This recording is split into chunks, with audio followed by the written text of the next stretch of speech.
करेले की कड़वाहट किस तरह से दूर करनी है, करेले और आलू को किस तरह से पकाना है कि बच्चे क्या बड़े सब खुश होकर इस सालन पर टूट पड़े। बहुत ज़्यादा मेहनत नहीं करनी पड़ेगी, बहुत आसान तरीके से आज मैं आपसे शेयर करने वाली हूँ कि हमने करेले की कड़वाहट को किस तरह से मिनटों के अंदर दूर करना है। माँ के अनमोल चैनल पर जो नए आने वाले हैं सब्सक्राइब, लाइक, कमेंट जरूर किया करें। बेल आइकन के बटन को क्लिक करना हरगिज़ मत भूला करें। इस तरह से हर नए आने वाली वीडियो का नोटिफिकेशन सबसे पहले आप तक पहुंचेगा।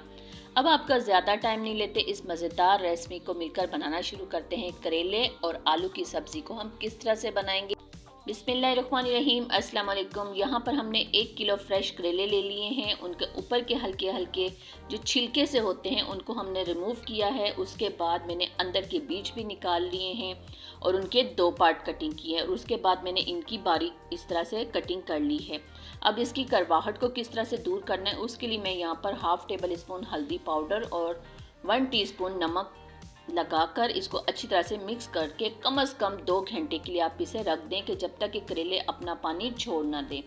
2 घंटों के बाद मैं इसको अच्छी तरह से धोकर वॉश करूंगी ताकि जो नमक है और हल्दी है वो इसके ऊपर से उतर जाए।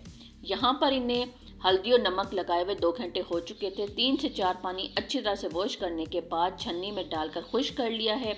बड़ी सी कढ़ाई ले ली है, 1 कप कुकिंग ऑयल डालकर इन करेलों को अच्छी तरह से हमने फ्राई करना है।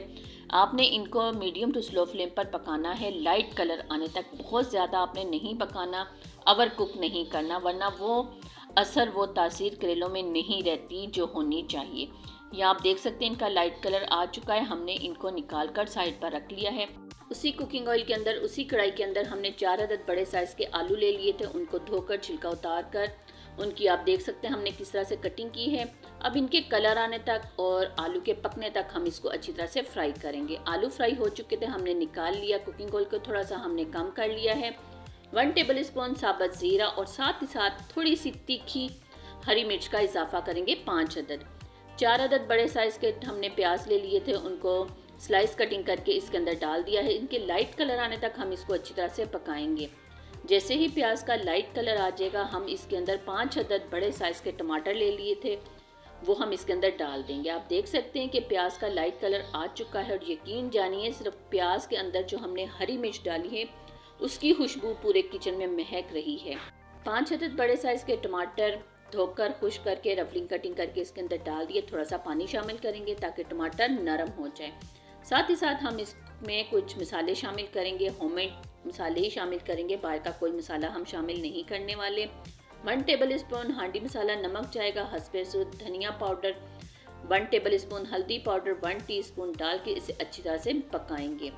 जितना मसाला आपका परफेक्ट भुना हुआ होगा उतना ही ज़बरदस्त आपका सालन रेडी होगा। मसाला यहाँ पर हमारा ज़बरदस्त किस्म का रेडी हो चुका है। करेला और आलू को जो हमने पहले से फ्राई करके रखा हुआ था वो इसके अंदर डाल देंगे और इसे अच्छी तरह से मिक्स करेंगे। 5 मिनट तक मीडियम टू स्लो फ्लेम पर इसे दम के लिए रख देंगे। उसके बाद हम इसमें गरम मसाला पाउडर ऐड करेंगे, हाफ टेबल स्पून फ्रेश धनिया और साथ ही साथ 2 अदद हरी मिर्च बारीक कटिंग करके हमने धोकर रखी हुई थी वो इसके अंदर डाल देंगे और इसके बाद हम इसे सर्व करेंगे। लीजिए, मज़ेदार करेला और आलू की सब्जी हमारी परफेक्ट रेडी हो चुकी है। माँ के अनमोल खाने में जो नए आने वाले हैं सब्सक्राइब, लाइक, कमेंट जरूर किया करें। बेल आइकन के बटन को क्लिक करना मत भूला करें। इस तरह से हर नए आने वाली वीडियो का नोटिफिकेशन सबसे पहले आप तक पहुँचेगा।